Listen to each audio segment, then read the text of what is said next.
Merci. On a une délibération qui concerne le recours au vote électronique pour les élections professionnelles.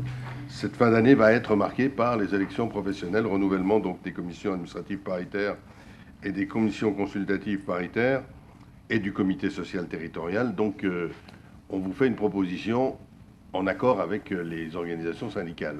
Voilà, en effet, ce sera au mois de décembre.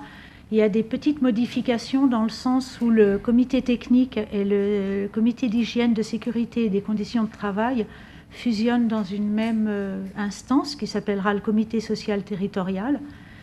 Il y a aussi les élections pour la commission administrative paritaire. Il existe une commission administrative paritaire par catégorie hiérarchique, c'est-à-dire A, B et C.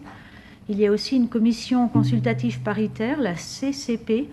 C'est le pendant de la commission administrative paritaire, mais c'est pour les agents contractuels. Il n'existe qu'une seule CCP pour les 3 catégories hiérarchiques. Ces élections peuvent se tenir par voie électronique et en application de ce décret, de cette possibilité,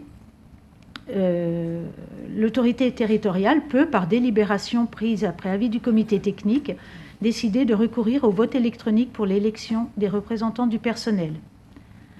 La proposition de recourir à ce type de vote de manière exclusive pour les élections des représentants du personnel a été soumise à l'avis du comité technique de la ville le 11 avril 2022. Cette instance s'est prononcée favorablement pour les 5 scrutins concernés.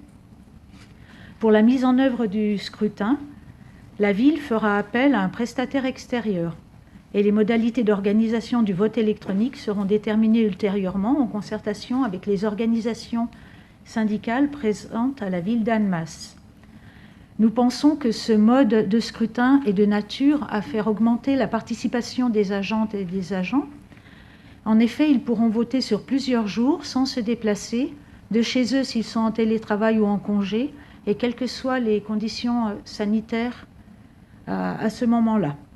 Donc nous vous demandons un avis, l'avis du conseil municipal, sur le recours au vote électronique pour l'élection des représentants du personnel, afin de ne pas en retarder la mise en œuvre.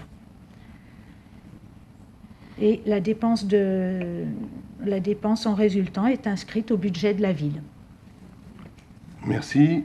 Est-ce que vous avez des interrogations ou des remarques sur ce vote électronique?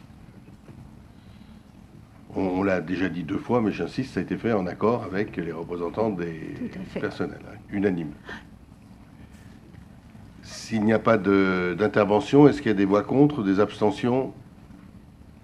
Merci.